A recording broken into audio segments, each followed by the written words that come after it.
Fuel What Matters podcast focuses on what fuels you. From products to entrepreneurship to living a healthy lifestyle, we have you covered. All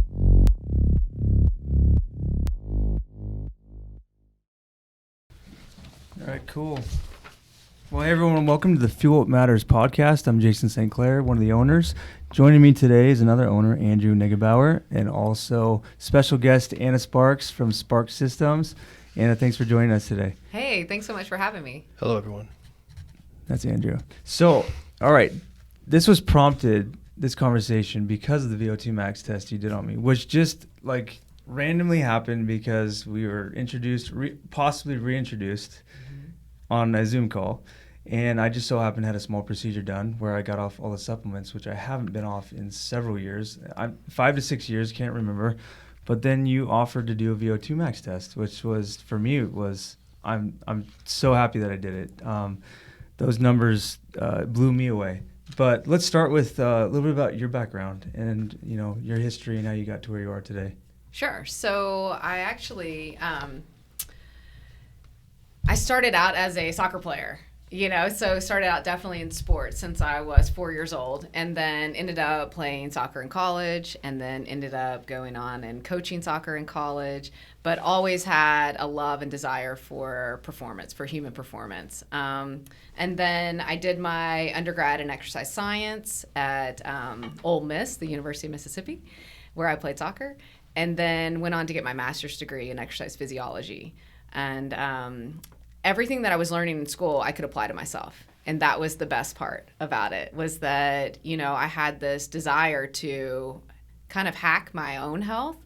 And so everything I was learning in school, I was able to apply straight away, which was awesome. And so after I finished my master's degree, I took the job coaching soccer at the University of Arkansas. I was with the Lady Razorbacks for 4 years, and then took the job coaching at Arizona State. So that moved me out here to Tempe, out to the Valley. And so as I was coaching at Arizona State, I still had that strong desire to be competitive myself. And I ended up actually starting to race bicycles. And I got called into the Olympic Training Center. I got picked up by a women's professional team and decided to start racing bikes. And so 1 year turned into 6 years I raced professionally. And during that time, though, I started my own company, Spark Systems.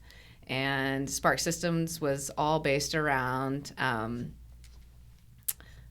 health and human performance, essentially.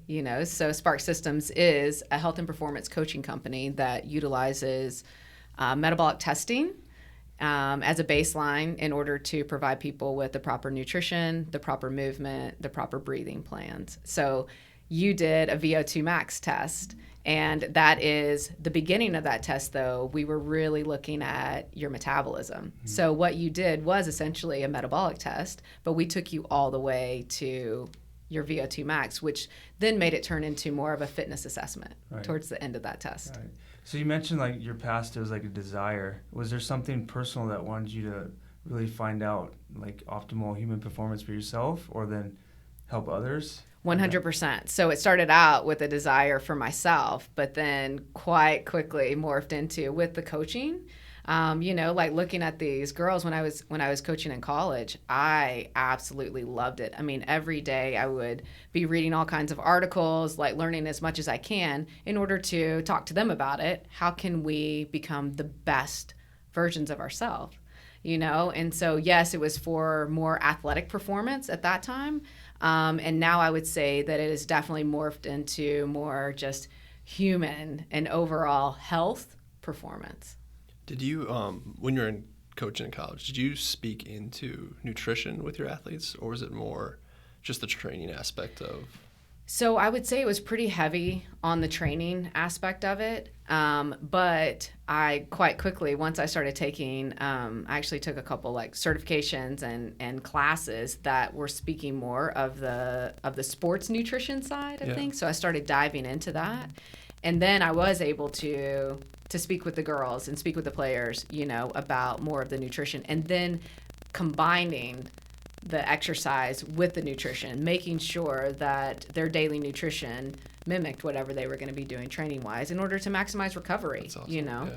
making sure that they were ready to go day in and day out, and that the nutrition was not going to be holding them back. Yeah, because I think a huge part of college athletics, at least when I went through, was just the training was there, but a lot of the nutrition wasn't plugged into how hard you trained. So if you Right. can find a coach who can, side Well, tangent, and I but- had, when we were at, when I was at Arizona State, we had a registered dietitian that was assigned to our team, and she was fantastic. But it was more of if the girls wanted to come to her and ask questions, and I don't know if they really knew, if they were curious enough about nutrition to actually know how, big of a deal it was, and how drastically important it was to their performance, and to their recovery.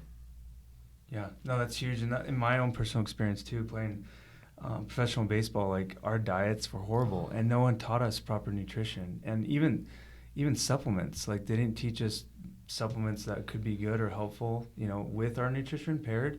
None of that. But now I look at it as like, man, if we had someone like you that really cared about human performance, we could have really optimized everything that we did. So you mentioned certifications. What kind of certifications did you have to get or hold to do what you do now? So I got what is called a Metabolic Efficiency Training Specialist certification. And again, metabolic efficiency is what Spark Systems is based upon. And metabolic efficiency is literally blood sugar optimization. So it's using a combination of your daily nutrition combined with the proper movement, the proper exercise intensities in order to optimize blood sugar. And so literally, whatever your goals are, it doesn't matter if it is weight loss, if it is sustained energy, if it's better performance, if it's to sleep better, you have to start with optimizing your blood sugar, and then you can achieve anything. And so that certification really opened my eyes to, oh, this is the answer. And then looking at using the metabolic testing, now I have a way of measuring it. So I can show people concrete numbers of their own individual metabolism, and then I can say, now here is the plan of attack in order for us to increase your metabolic efficiency, which ultimately optimize your blood sugar, help you achieve all your goals. Right. So just for everybody out there who doesn't understand the importance of blood sugar and trying to get that into optimal levels for just living in life, like, could you dumb that down into like why that's important? Absolutely. So I always like when a client or an individual comes in and we are talking, I always start out with what exactly is blood sugar and insulin, and why is it important, And I definitely go into every morning when you wake up that you have that 1 teaspoon of blood sugar flowing through your body, and that's where your body wants to be.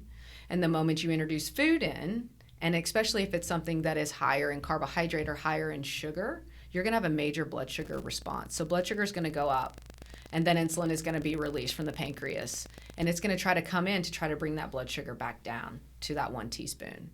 And so what happens is that as that blood sugar starts to drop, the majority of us go, oh, I'm hungry again, right? And so then they eat again. And if they eat something that is higher in carbohydrate, then more insulin is going to come out from the pancreas to try to deal with that blood sugar. And so what ends up happening is that we do this dance all day long, every day, and we stay in this elevated insulin state, and that's what causes insulin resistance. That causes diabetes. That causes the start of neurodegenerative diseases.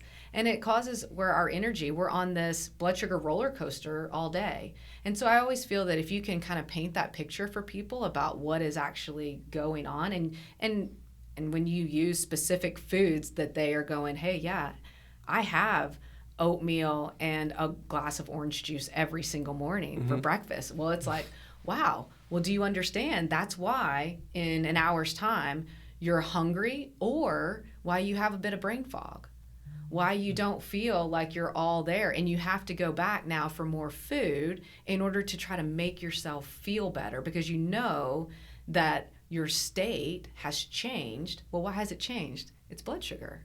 It's because your blood sugar is dropping down.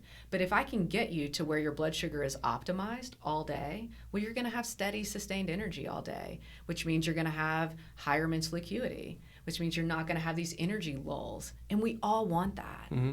We all want to sleep better at night as well, you know? And if we can optimize blood sugar, then we can make that happen.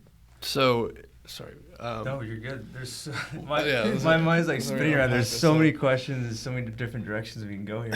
It's such an interesting topic. So I wake up and I'll do orange juice and oatmeal. I wake up and all I have is coffee all day long. No, I'll do not the orange juice, but I'll typically have oatmeal that I buy at Whole Foods or whatever. Not every morning, but are you saying a better form of energy would be to have more of like a protein source in with oatmeal, or just getting rid of the oatmeal altogether? Or? So either. So I would say if you could have it a little bit more protein and fat forward in the morning is going to be your best bet. And what it's going to do is that it's going to make you feel more satiated, really. And so think about a lot of people, especially that are doing, higher fat diets, like maybe a ketogenic diet, or maybe even higher protein with like a paleo type thing. They automatically assume that they need to eat more fat to burn fat, and that's where they're wrong, right? So it's actually, we want to eat more higher fat and higher protein or moderate protein in order to displace the amount of carbohydrate, right? So if you combine some eggs with that oatmeal, then you're maybe not going to have as big of a blood sugar response, but you're still going to have one because of the carbohydrate that is in that oatmeal, right? But what if you just had the eggs? Well, when we just have fat or protein, right, we're not going to have a blood sugar response. We may have a slight one, but it's not much at all. So that means that not a lot of insulin is going to have to come out in order to take care of that blood sugar. And so you can think, too, that if not a lot of insulin's coming out and insulin's quiet, then our bodies are actually able to utilize that stored energy that's always on board. We can store up to 50,000 to 80,000 calories of fat within our cells, right? That's that stored energy that's always there. But again, due to that standard American diet and us having a plethora of food around us all of the time and having access to a lot of processed foods, a lot of sugars, a lot of carbohydrate, well, then our bodies, we're only going to pull from that small tank. And that small tank is that glycogen tank. And that glycogen tank, we can only store 12 to 1,500 calories of glycogen. We burn through it so fast. But if we can teach our bodies to actually utilize that stored energy that's there, we're not reliant then on a bunch of food all day, every day. We can give our liver a rest and we can keep insulin quiet. So if the goal is to be fit and to look fit and all those things and be in shape in this pursuit of health, do you think then, just to kick off the morning, do you feel that I was always taught that, you need some carbohydrate, and then if you're going to go work out, you need to have some carbohydrate in your system. So having like an oatmeal or something like that would be great. Then go work out like an hour later.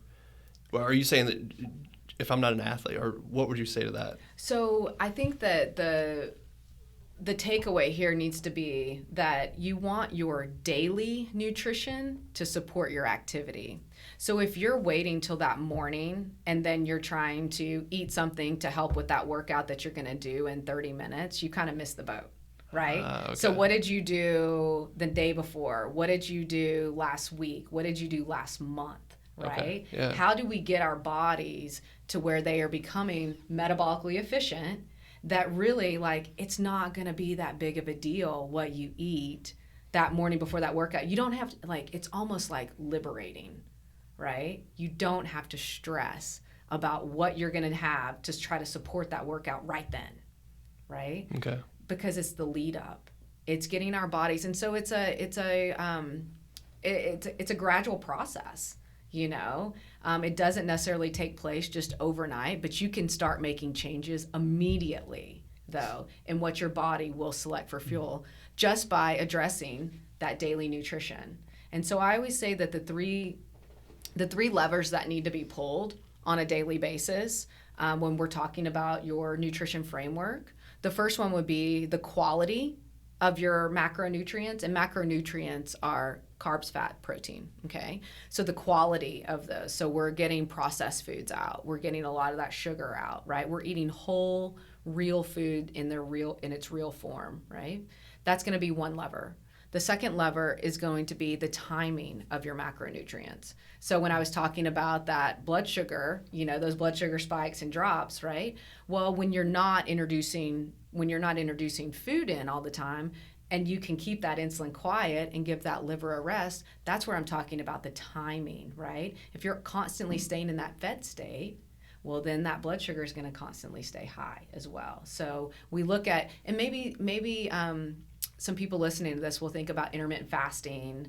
That's a pretty, prominent thing out there right now, or feeding windows or nutrient timing. And so those are all, again, that's that second lever, would be the timing of your macronutrients. The third lever is going to be the quantity, right? So we're looking at portion sizes, and it doesn't automatically mean that people eat too much. There's a lot of times that people are not eating enough. Yeah, I was going to ask you about that. So portion size and then like percentage of those macronutrients. You got it. Just as like a basic approach, what would somebody want to shoot for? Well, so that's where we really get into using the testing, okay. right? So that I can, because I'm not just going to guess at you're a male, you're this old, you weigh this much, you're this tall, because you're totally different. Your metabolism looks totally different than another male your age, and so I can't just guess at what you need. Okay. We may get in the ballpark, but we may not. And so that's where the metabolic testing comes into play, where we can really pinpoint exactly what you need, and I can really get the quantity dialed in for you.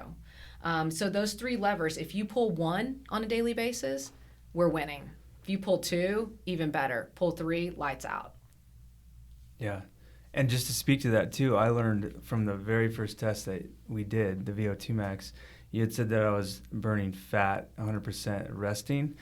And we'll go through the test, but then when I got on the bike, when I hit my threshold, the fats just dropped off quickly and went through the carbohydrate, right to the roof, and glycogen. And you had asked me about my diet, which made total sense because I really have cut out a lot of fats, which animal product, and so it made complete sense when you said that. And so what you're talking to it's very interesting, and I was intrigued from the moment that you told me that, because I was like, you shouldn't even know that my diet and how I've been eating, but from this test shows exactly the proof of how I've been eating. Absolutely. I'm not optimizing my human performance. So this is also interesting. It's crazy. So let's talk about the Vo2 Max test.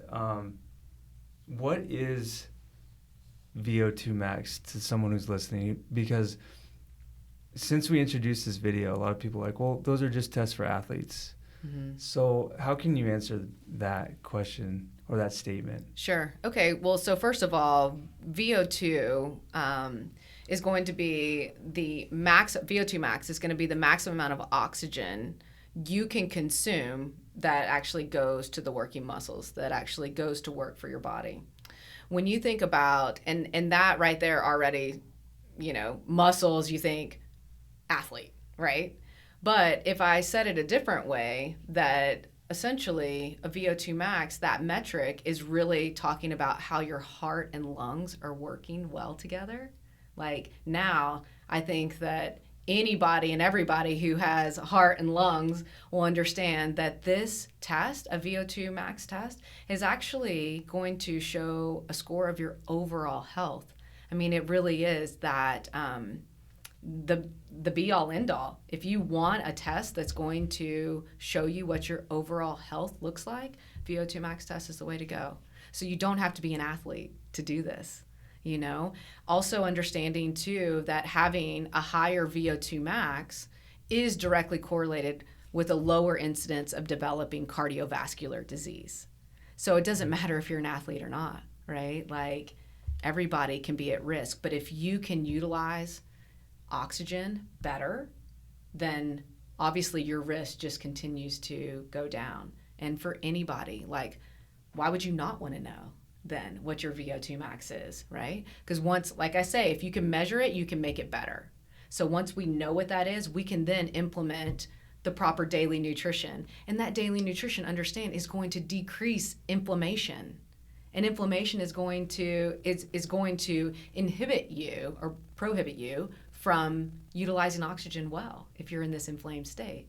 But the moment we start to reduce inflammation by just addressing the proper daily nutrition, then you're going to be able to start utilizing oxygen better. And then what happens? You actually then are going to actually want to maybe move a little bit more, right? And then you're going to be sleeping better, like your thought process, everything gets clearer. You feel better, and so your overall health gets better. But if you don't really know what that is, what that VO2 max is, then you're kind of just guessing at how well you utilize oxygen, how well are your heart and lungs working together. Right. So in your process to optimize someone's, performance or just their overall health, is the Vo2 Max test the first step with that client or patient? Yes. So, but we don't necessarily refer to it as a Vo2 Max test. Oh, you don't? Right. So we actually will do, we start out with a resting metabolic test. And you did this. Yes. So your resting test was that first test where you sat comfortably in a chair, mask on your face, and we collected your expired gases at rest. So what that showed us was exactly how many calories you need every day just for brain function, for daily living. But the real, like I said to you before, the real power though in that test is not necessarily the calories, it is the ratio of fat to carbohydrate that you're using. So of those calories, what percentage is coming from fat and what percentage is coming from carbohydrate? We typically will start with that resting metabolic test. Then we moved you into an active metabolic test.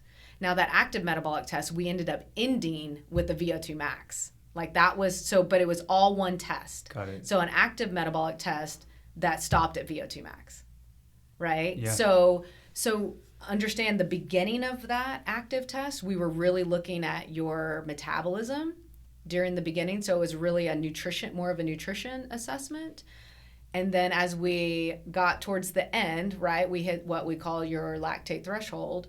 Then it became more of a fitness assessment. We really were saying, okay, at your top end, how are you consuming and utilizing oxygen, right? Right. That same test can be done for an elite athlete. It can be done for anybody, general population that just wants to know what their overall health looks like and how well are their heart and lungs working together. It's surprising to me it took this long for me to understand that. I've never done a test like this because the line of work that we're in, and even Andrew being a former athlete himself, it's like, how do we not know about this? I know, this right? is a test everyone should do for their health. It's great. Yeah. So specifically about the test that you ran me through, the Vo2 Max test. Again, at random, if you didn't hear the beginning of this, anyone listening, I had a small procedure done. I haven't been off our daily foundations, which consist of extreme endurance, immune boosts, which are multivitamin, omega plus D3. And I haven't been off extreme endurance for at least 5 to 6 years. And the doctor asked me to get off any supplementation before going under anesthesia, because, like omega can be a blood thinner. So I just thought it was a good time to get off them and just see how I felt. And just at random, we were introduced on a Zoom call, and you asked if I would want to do a Vo2 Max test. And I was like, this is perfect. Because anyone listening, if you know the history of Xendurance, we really pride ourselves on science and proof and clinical data to show you that what we're building is safe, but effective and great for your health. And so before we start about my test, question, have you ever heard of us before? Have you ever tried the products? I heard you talking to Sandy, one of our founders in the lobby, about your past history. So I'd love for the listeners to hear that. Yeah, for sure. So actually, back when I was racing professionally, I was using extreme endurance and loved it. I was mainly using it when we were doing stage racing. And so stage racing is multiple days. So it's kind of like, and the Tour de France is on right now. So it's very similar, but on a much smaller scale. So maybe we would race 5 or 6 days, as opposed to, 3 weeks of racing. But still, recovery and being able to perform day in and day out was massively important. And so I was using the extreme endurance in conjunction with my nutrition and obviously the racing in order to help me recover more quickly. And I was using it for that lactic acid buffering that, that the product, I remember the director of our team coming to me and saying, "Hey, Anna, you should give this product a try."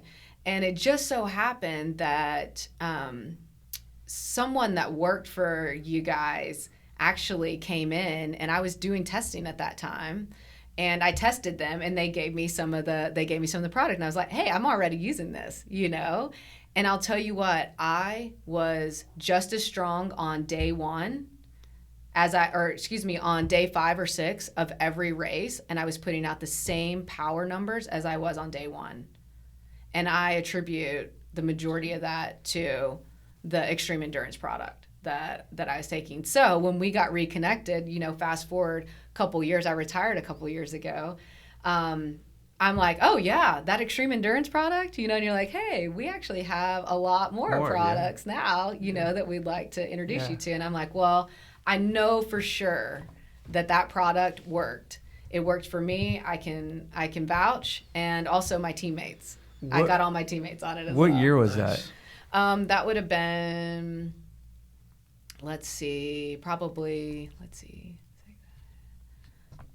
probably around like 2010, maybe. That was before my time here too. Yeah. I had just been introduced to extreme endurance about a year later. So, okay, at that time, how was it? It was, I guess, shown to you for just performance, right? Mm-hmm. Now, being reintroduced to the company, a decade later, and looking at the test, would you still be using that product?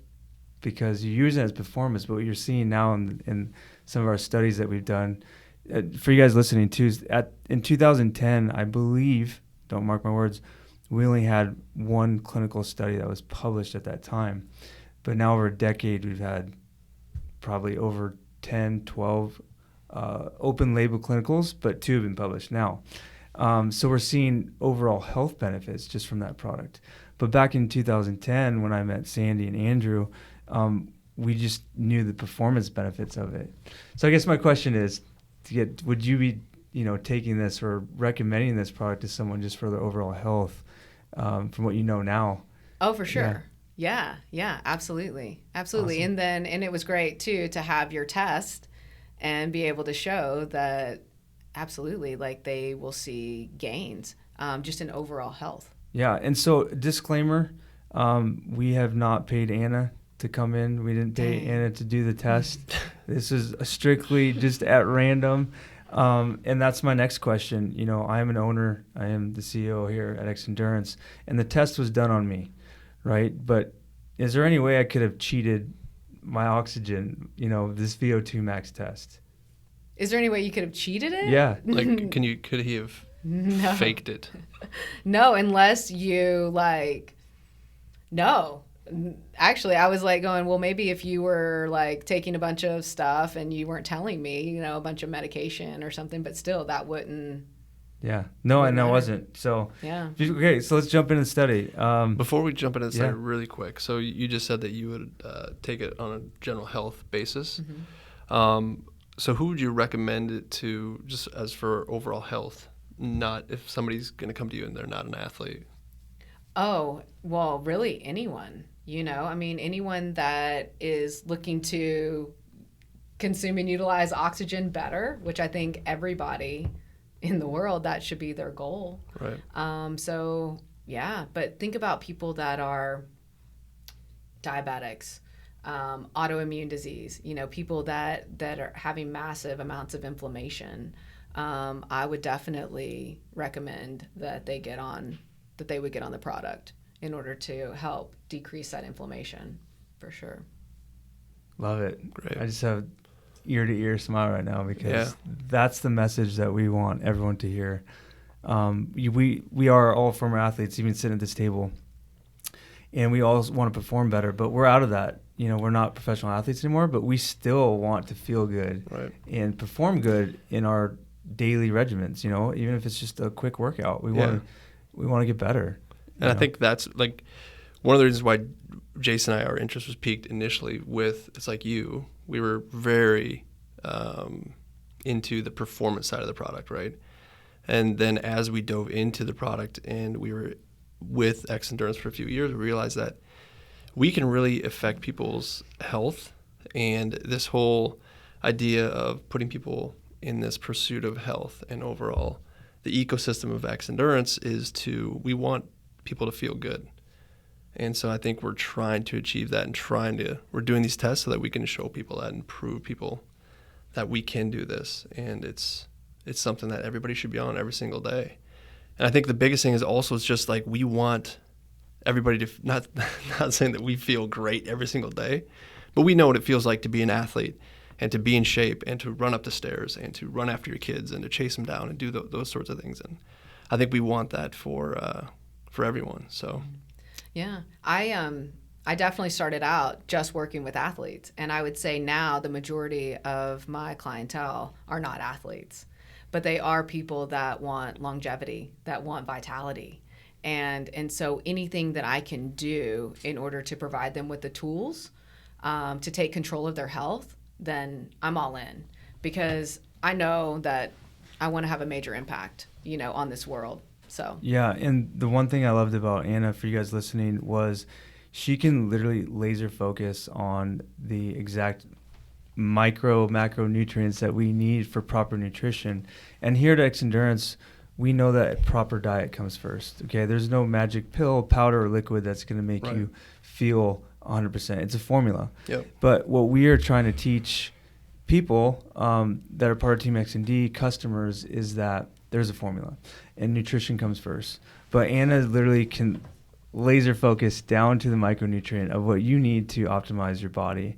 And so that's why I've been so excited about not only the study she did, but learning more about what she has learned over her course of her career and what she's doing daily. So, all right, let's jump into the test. So I have never done a Vo2 Max test before. Let's walk through that. You sat me down the first time, put the mask on me. I sat there for 10 to 15 minutes just breathing normally. And then you put me on the bike, right? So why did you have me at a resting state? What were you testing there and what were you seeing? Okay, so that was that resting metabolic test. So again, we were determining what your resting energy expenditure is. And that's, like I said earlier, it's going to tell me a calorie number that you are utilizing every day, that your body needs. But I really think that looking at the ratio of fat to carbohydrate that it shows is the most powerful component, because it's really showing what your body is selecting for fuel. We do operate off those two fuel tanks, like I was saying. You've got your glycogen tank, that small tank, and then you've got your fat tank, that massive tank. And so that resting metabolic test is going to tell me what tank are you pulling from just to live. And so it's crazy to see. This is where I can't say that you two are exactly the same, right? Like you're drastically different. And so starting out with that resting metabolic test is very powerful. We also use that resting metabolic test in order to determine what your macronutrient breakdown needs to look like. So it has a lot to do. It has a lot to do with that test. And then I moved you onto the bike. Yeah. And then we went into that active metabolic test that ended in your Vo2 Max. So what happens on the bike? So for people listening, what happens? How did it get harder and harder, and why? What were you measuring, and what were the durations of the stages that they got harder? So Jason was on a upright bicycle. Where I was controlling the resistance. So I was controlling the amount of watts that were put onto the bike. And so we started out, we had about a 10-minute warm up where he was pedaling at a pretty, lower resistance. Again, mask on his face, collecting his expired gases. And then I just took him through a graded exercise test. So I was increasing your wattage by about 20 watts. And I would go every 2 to 4 minutes. So I'm watching the numbers and I'm seeing whenever he stabilizes, then I would move him to the next stage. And knowing that in the beginning of that test, I'm really looking at that metabolism. I'm really looking at that, at his metabolic rate during activity. And so he had a heart rate monitor on. And so I can see what his heart rate is doing as he is breathing into this mask, and I'm taking him through this graded exercise test. So what it felt like for Jason is that he was warming up and he was going to head over to a climb. And so it was going to start just gradually going up. And so as I increase the resistance of the bike, obviously his heart rate begins to increase, and so does his respiratory rate begins to increase. And I'm seeing all of this data, as he's testing. And then I just continue taking him up until I hit his, what we would call his lactate threshold. Once I hit his lactate threshold, then I actually began going up quite quickly to get him to Vo2 max, because now it's going to turn more into, like I said, more of a fitness assessment at that point. Where I know that he is utilizing 100% glycogen by that point. So there's really no, and he's also producing a lot of lactic acid, a lot of nitrogen really, hydrogen. And so understanding that, like, he was very uncomfortable at that point. So there's no need to make him suffer for too much longer. And so I wanted to get to that max as quickly as I could. So I took him through those next stages very quickly. And then once he hit his Vo2 max and his cadence, which is his reps per minute on the bike, once it dropped down to a certain point, I knew he was done. We went into recovery. We collect some recovery data. I allow him to kind of flush a little bit of that lactic acid accumulation. Yeah. And because he was producing a ton of it. And then got the mask off of him, and then that was it. We went over the results. And every stage, you guys, I was trying to hold the same RPMs through that whole thing. So it's not like I was just pedaling at ease. I was trying to keep, I think it was around 70, can't remember, but around 70 RPMs the whole time. Mm-hmm. And so when I know I couldn't hold that anymore, that's when I would stop. That's when I stopped. Mm-hmm. Literally felt like I was lifting the bike off the ground. And you don't feel like by the way, that test hurts, you guys. If you've never done one, don't scare people. I mean, for me, it's kind of like I didn't really understand till it was done, where that lactic acid just hit me. Right. In that recovery mode. But because understand too that the majority of us that, aren't athletes any longer, we really don't care to hurt much, right? So it's not like when now you go out and you go for a run that you're like doing sprints and intervals and going hard, right? Because we're like, I don't want to suffer anymore. Right. Like, I don't want to be in pain. Well, so I actually put you in a place where, like, hey, you're now being introduced to the hurt locker. Yeah. And it wasn't that long. No, it wasn't. It's quite quickly, but you're not accustomed to that, right? Like, your training no longer has you doing really high intensity where you are completely glycolytic, And so that was introducing something that, like, your brain was saying, I don't like this. I want to stop. Jason, stop. And you're like, I think I can go a little bit more, and your brain's going, we're done. And you're like, okay.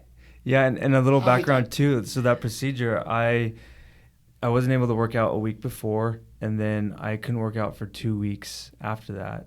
So it was a total of 3 weeks for me not working out. It's a very long time. It felt like a year.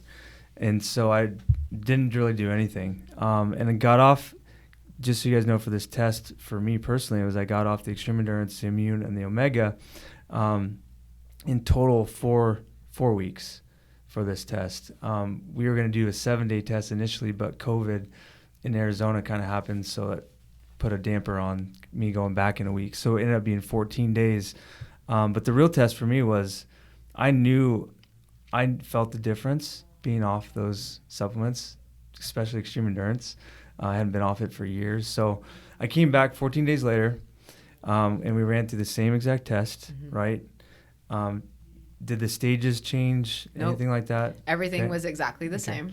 And I remember where you told me last time, or maybe it was just I knew the marker of where I hit my threshold last time, was I just felt like I had more in the tank. It was weird. I just was like, wait, I hit my threshold already? Like, I still have a lot more to give here, And so my next question to you is, like, you also measured wattage, right? So what is wattage? So someone that's listening. So that's going to be the amount of power that you are putting out on the bike. That's going to be, and it's measured in watts. So it was at 250 the first time, and then after 14 days, I increased that to 310. So would you say to the person listening that I increased my power? Yes. To me, that's significant, 250 to 310. Heck yeah. And I felt it. I just felt the difference that I was able to go harder on the bike, which was great. Wattage cottage. Yeah, Yep. yeah. So could you explain that? So 250 to 310, if you're on a bike and you're, let's say, getting into like a mile time trial or longer, how would you best explain that performance gain? Well, understand too that 310, he hit that at his max. That Right, doesn't okay. He mean couldn't that pedal that it's for, something that he like- could hold for Right. an hour, Yeah. you know. But you could hold it for, you know, say, and I would have to go back and look at the raw data, but maybe he held it for 30 seconds, maybe he held it for, you know, a minute, maybe.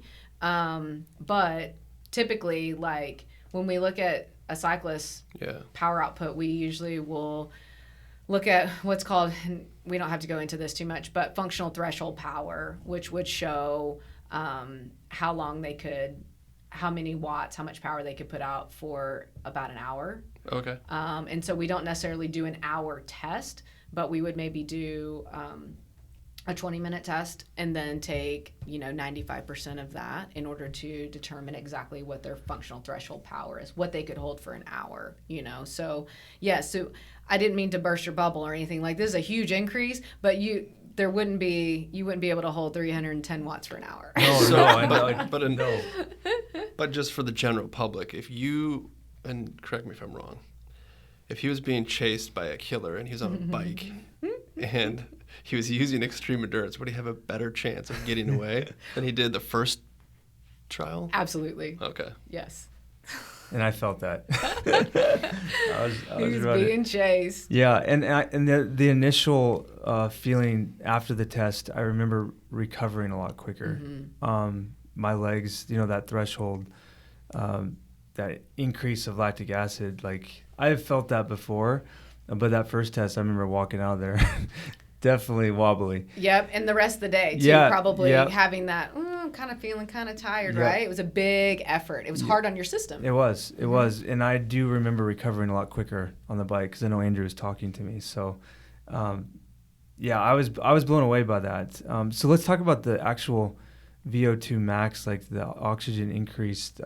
There's two different measurements that you look at, correct? Correct. So one is going to be relative Vo2 max, and relative is measured in milliliters per kilogram per minute. Okay. And so that kilograms in there shows you that it takes your body weight into the equation. And so that relative VO2 is going to obviously be weight dependent. The next item, though, that's on here is going to be your absolute VO2. And absolute VO2 is measured in liters per minute. So it takes that body weight out of the equation. So like I told you at the test, if you came back in 2 weeks' time, like you did, and say that you had lost 10 pounds, well, then we would see that relative VO2 going up. Typically, it would be going up only because you've lost weight, not because you're able to consume and utilize more oxygen.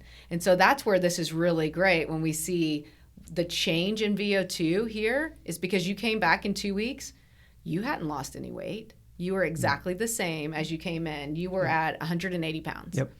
And you were there on the first time we tested, and then 14 days later, you were still at 180. So the first time we tested, you care if I share your numbers? No, Is that okay? please, okay. go ahead. So your relative VO2 was at a 41.9 milliliters per kilogram per minute. And then the second test, 14 days later, we were at a 46.9 milliliters per kilogram per minute. So no body weight change, but your ability to consume and utilize oxygen definitely increased, right? So then we'll look at that absolute VO2, which typically that would be the number that I would check after 14 days for sure, because now we're really comparing apples to apples, you know, because I would always take out that weight, right? So it wouldn't matter if you lost or gained weight. You were at a 3.42 liters per minute the first test. Second test, we were at 3.83 liters per minute. So your ability to move that oxygen's working a lot better for you 14 days later, with the only change being that you reintroduced the Xendurance products. Yeah, and those products were, again, Extreme Endurance, Immune Boost, and Omega, but definitely would attribute, to the Extreme Endurance, because we know what it's done based on other clinicals. I also was the same way. It was 180. I did not change my diet, even though I know she had told me that, more healthier fats would help my performance. I didn't change anything and didn't do any cardiovascular workouts in that time period. I did some weight training in those 2 weeks, but nothing cardio, just because I wanted to see how this test would go. I was really shocked. I was. Me being the test subject and seeing years and years of tests happen, but on myself, I've always been a believer of this product. Going back to the history, if I took something when I was playing, it got me sick, got a kidney infection from it. So I didn't believe in supplements until I was introduced to this product by my dad, who was in the manufacturing of supplements. And I called Sandy after testing it 3 times. I was like, "You're selling snake oil. What's in here? Like, this can't be legal." But just been a huge believer of what this company has built in types of products that are effective. But I was just blown away from the feelings that I had, but also you have raw data there to prove what I was feeling. Mm-hmm.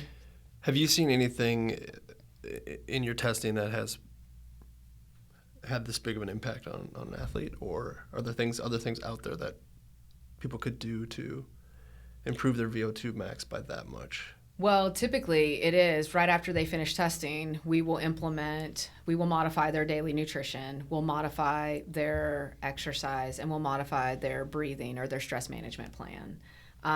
We usually don't retest that quickly thereafter, but I couldn't tell you if we would see those immediate changes that quickly, just by addressing the daily nutrition and the movement and the breathing.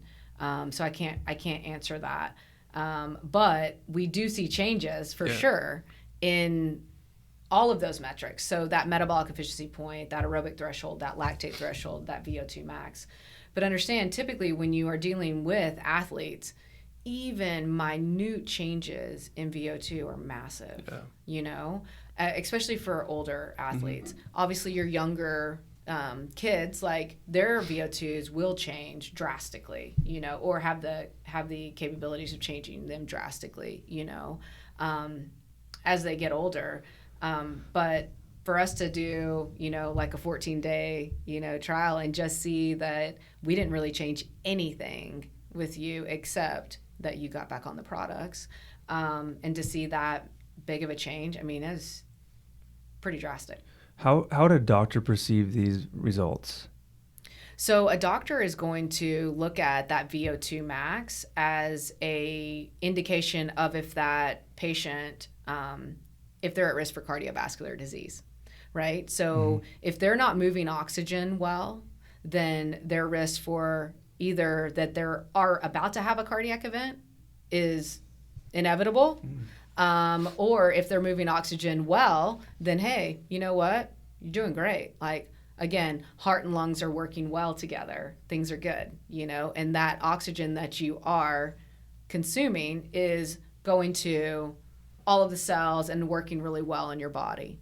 Let's say you're of moderate fitness and you're wanting to start this journey of health and to get fit and start doing things better. Have you seen? Like, what's on the lower end of like VO2 max? Jason's was at 3.83 and 46.9, but like, what would you see where somebody might be at risk, or you might say, hey, look, you got to make some changes in how your lifestyle? So they're actually in the there are a lot of charts, and actually in Jason's report there are charts that are going to compare people in their different age group and gender, and they've given you and I know that people listening to this can't see, but I'm actually showing them these charts that are on the reports, and so you can determine, are you in the poor category, below average, good, or excellent category, depending upon your age and gender. So one thing that I can say, whenever we would test, a lot of patients in the clinics, we had a lot of doctors that would utilize our testing as a way to pre-screen for surgery.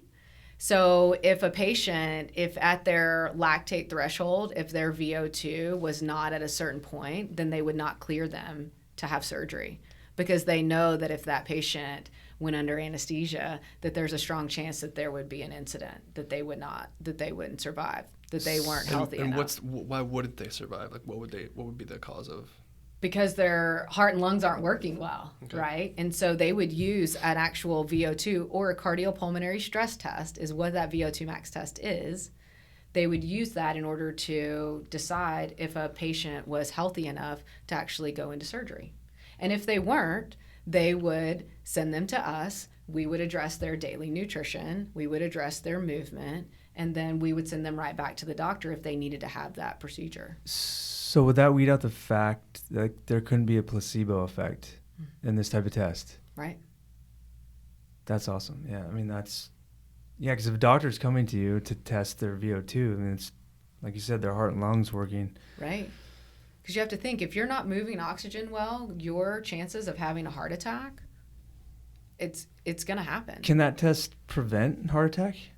Well, I mean, the test itself can't prevent. Sorry, not but the test, but it can show. It can show us, yeah. Signs So that you. absolutely, and that's why doctors will send you for. Because heart attacks test. run in my family. Yeah. My grandfather, my uncle, same side. So that's good to hear. So think about, I used just a heart rate monitor strap when we did your test, but I could have just as easily put a 12-lead EKG on you and have looked at an EKG as you were doing that test. Again, the test that you did is a cardiopulmonary stress test, but instead of me putting an EKG and a blood pressure cuff and a pulse oximeter on you, I just looked at your heart rate with a heart rate strap. Yeah. Right? Right. But if you were a patient seeing us in the clinic, we would do a full-on cardiopulmonary stress test with you. You know? Again, mask on your face, collecting your expired gases, full 12-lead EKG, blood pressure cuff going, and then pulse oximeter. So we're the whole entire time, during that test.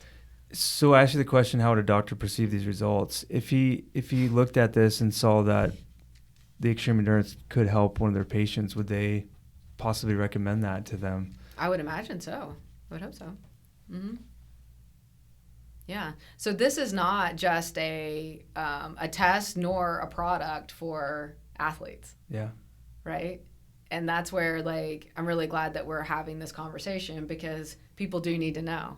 If you really want to have a score of your overall health, you should come and have this test. And it's not just a one-time thing.